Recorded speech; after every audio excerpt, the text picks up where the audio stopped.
Continuando con el tema transducción de señales, nos vamos a focalizar en el tema proteína quinasas y proteína fosfatasas.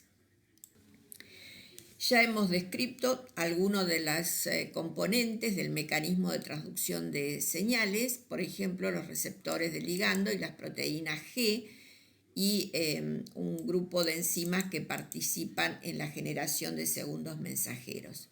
En este caso nos vamos a referir a dos tipos diferentes de enzimas que son las proteínas quinasas y las proteínas fosfatasas.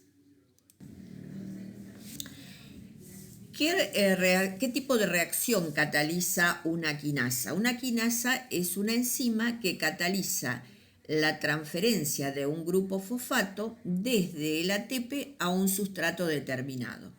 Cuando hablamos de proteína quinasas, ese sustrato aceptor del grupo fosfato es una proteína.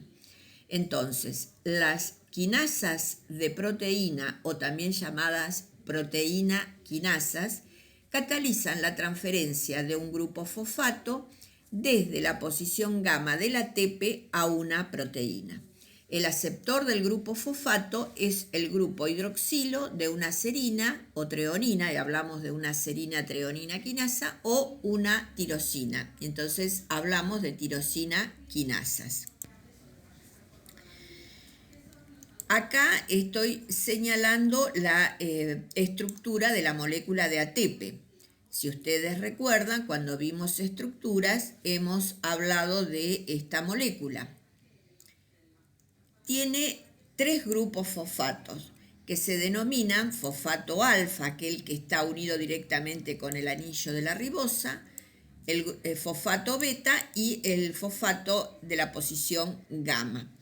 Cuando se realiza una reacción de fosforilación, es el ATP de la posición gamma el que es liberado y cedido entonces al sustrato, a la proteína que es el sustrato en este caso, y ese grupo fosfato con el hidroxilo que tienen ciertos aminoácidos que ya los mencionamos, se produce la unión a través de una unión tipo fosfoéster.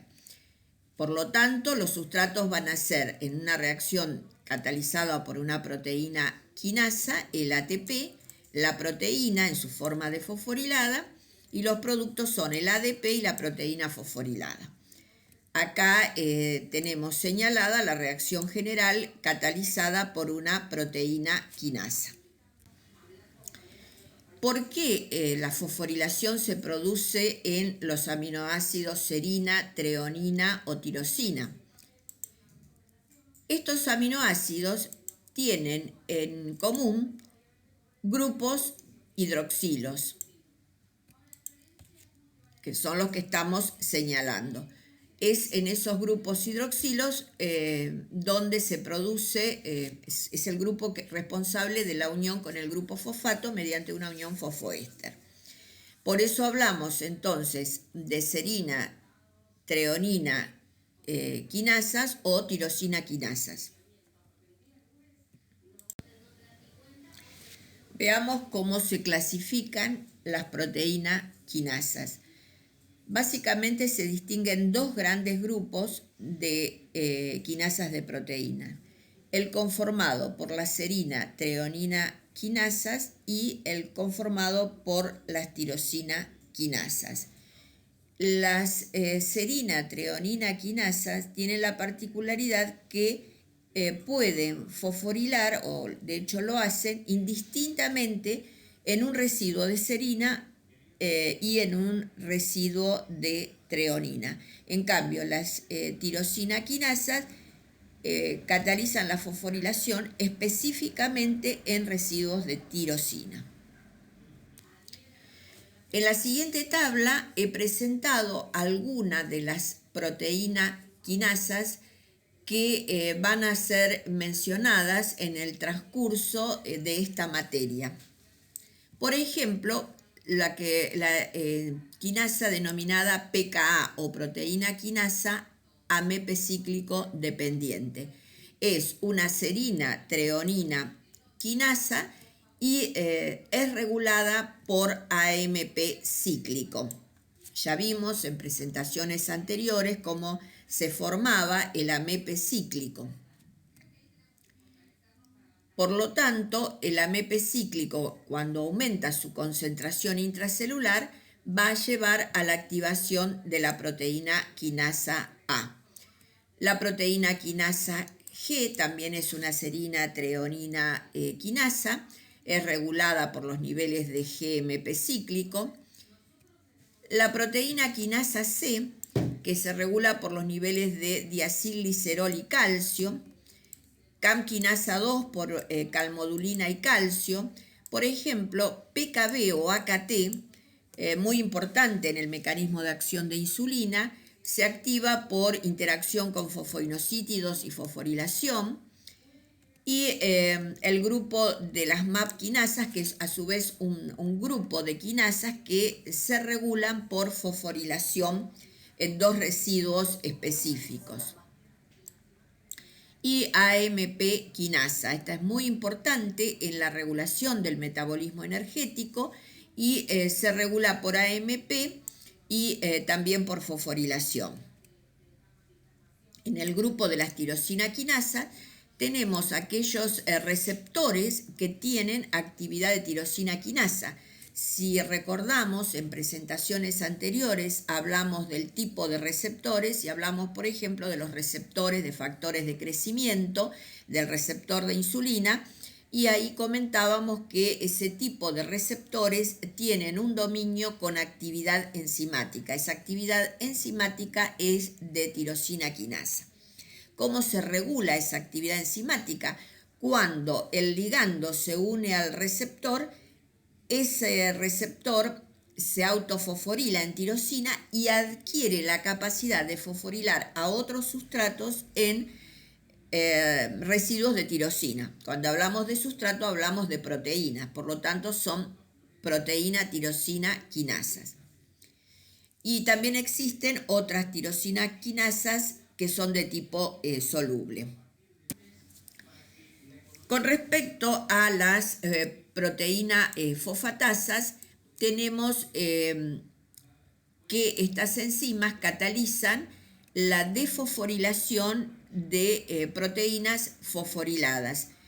Es una reacción de hidrólisis, se produce la hidrólisis de la unión fosfoéster en la proteína. Por lo tanto, se libera fosfato inorgánico y la proteína desfosforilada. Similarmente a lo que ocurre con las proteínas quinasas, las proteínas fosfatasas también se dividen en dos grandes grupos, básicamente: las serina treonina fosfatasas y las tirosina fosfatasas, según la unión fosfoéster que hidrolicen, si es en una serina, en una treonina o en una tirosina. Con respecto a las proteínas fosfatasas y su clasificación, estas se agrupan básicamente en dos grandes grupos: el grupo conformado por las proteínas tirosina fosfatasas y el grupo conformado por las serina treonina fosfatasas. El grupo de las fosfatasas duales, es decir, aquellas enzimas que tienen la capacidad tanto de desfosforilar fosfoserina, fosfotreonina o fosfotirosina, constituyen el grupo de las fosfatasas de actividad dual. Es un grupo menor me refiero al número de miembros que están en ese grupo, que tienen importantes funciones también. El grupo de la serina treonina fosfatasas está constituido por unos pocos miembros, básicamente PP2A, PP2B, PP1, más otra fosfatasa que se llama PP2C. Básicamente esas cuatro fosfatasas dan cuenta del 90% de las reacciones de desfosforilación en serina treonina que se producen en una célula. Tienen múltiples mecanismos de regulación. En cuanto a las tirosinas fosfatasas, es un grupo mucho más amplio y me gustaría mencionar en particular a PTP1D porque es una enzima que modula las acciones de la insulina. La serina treonina fosfatasa PP1 estructuralmente está formada por dos subunidades, la subunidad catalítica y la subunidad regulatoria, que es variable. Es decir, hay distintos tipos de PP1, se reconocen más de 50 subunidades regulatorias y, por lo tanto, eso explica la gran diversidad en los mecanismos regulatorios de esta enzima.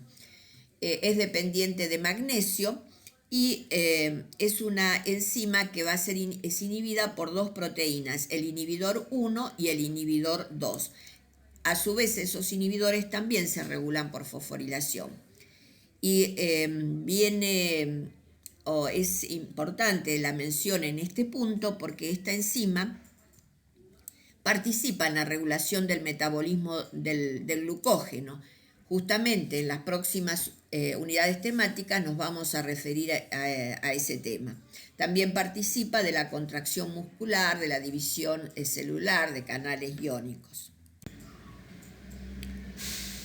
Con respecto a las proteínas tirosina fosfatasas, podemos decir que este es un grupo amplio de enzimas que incluyen enzimas que son transmembrana y enzimas que son de tipo soluble o no transmembrana. Las enzimas que son de tipo transmembrana, también se las denomina símil receptor, están formadas por una única cadena polipeptídica que atraviesa la membrana plasmática y lo llamativo es que esta porción extracelular tiene una estructura química que es idéntica a la de ciertas proteínas conocidas. Por ejemplo, puede ser fibronectina, la proteína banda 4,1, dependiendo de la proteína tirosina fosfatasa. Se desconoce hasta el presente si esa porción extracelular tiene alguna función. Hasta el presente no se conoce. La parte intracelular es la que tiene la actividad de tirosina fosfatasa. Y en general, en la mayoría de ellas se reconocen dos dominios que tienen actividad de tirosina fosfatasa. Luego existe otro grupo de enzimas que son enzimas no transmembrana, solubles. Ellas exhiben un único dominio con actividad de tirosina fosfatasa, estructuralmente similar a los dominios de 1 y de 2 presentes en las proteínas transmembrana. Y dentro de este grupo se encuentran SHP1 y SHP2. Yo mencioné que SHP2, o también llamada PTP1D, participa en el mecanismo de transducción de señales de la hormona insulina. Finalmente, existe otro grupo estructuralmente bien diferente de los grupos anteriores, que es el grupo de las fosfatasas duales. En este grupo, prácticamente la similitud con estas proteínas símil receptor y las no transmembranas, esa similitud se resume a el sitio catalítico específicamente. El sitio catalítico de todas estas enzimas es básicamente el mismo. Dentro de este grupo se encuentran las MAP quinasa fosfatasas, por ejemplo MKP1, que son enzimas que desfosforilan y regulan la actividad de las MAP quinasas. Cuando presenté las MAP quinasas, yo dije que eran enzimas que se fosforilaban, que el mecanismo regulatorio de las mismas era por fosforilación. Para exhibir actividad, las MAP quinasas requieren ser fosforiladas en un residuo de treonina y en otro de tirosina. Por lo tanto, las fosfatasas duales de la familia de las MAP quinasas fosfatasas son las que participan en la inactivación de aquellas quinasas. De acuerdo entonces a lo que hemos visto, una proteína puede ser fosforilada por una quinasa, mientras que la desfosforilación ocurre por una proteína fosfatasa. Esa proteína puede tener distinta función, puede tratarse de una enzima, puede ser un factor de transcripción, puede ser una proteína estructural, y esta modificación covalente, que es la fosforilación de la proteína, puede que no impacte en su función o puede modificar la función. O sea, no siempre la fosforilación está asociada a un cambio en la actividad de la proteína. A su vez, ese cambio, si es que se produce, puede ser en dos sentidos diferentes. Por ejemplo, si es una enzima, la fosforilación puede tanto activar a la enzima como inhibirla. Por lo tanto, al modificar la actividad de una proteína por fosforilación, esto se va a traducir en una respuesta celular específica. Por ejemplo, se activa una vía metabólica, el flujo de iones, se activa la proliferación celular o se inhibe la proliferación celular o la apoptosis o la expresión de otras proteínas. Recordemos que en relación a la expresión de otra proteína, que esta fosforilación de proteínas puede afectar la actividad de un factor de transcripción. Por ejemplo, una hormona puede producir la activación de la quinasa A, y esa quinasa activada va a fosforilar a un factor de transcripción, no voy a mencionar cuál en este caso, pero como resultado de ese factor de transcripción se activa la expresión de una proteína, por ejemplo, una enzima, una proteína estructural, etc. Básicamente, entonces, las proteínas quinasas lo que van a hacer es, además de modificar la actividad de una proteína estructural, de una enzima, pueden provocar la fosforilación de factores de transcripción, por ejemplo, CREB, AP1, ELK. Esos factores de transcripción cambian su actividad y por lo tanto cambia también la transcripción de genes específicos y hay nuevamente expresión de proteínas. Quiero recalcar esto muy especialmente porque vamos a ver en esta clase y en las clases de otras referidas a otras unidades temáticas que hay hormonas que, por ejemplo, cuando se activan van a disparar mediante la fosforilación de proteínas la activación de, por ejemplo, una enzima en una vía metabólica. Van a generar una respuesta rápida porque existe una enzima que ya existe en la célula, simplemente con el estímulo hormonal se activa o inhibe por fosforilación. Pero también va a generar esa hormona una respuesta más lenta, porque puede fosforilar a un factor de transcripción, ese factor de transcripción se activa, también puede ser que se inhiba, pero si se activa, por ejemplo, eso va a conducir a la expresión de una nueva proteína, que puede ser también una enzima, una proteína estructural, un canal iónico y demás, que genera una respuesta que es más lenta que la anterior, porque esto ha implicado una actividad a nivel nuclear que va a consistir entonces en la transcripción de genes y la síntesis de nuevas proteínas.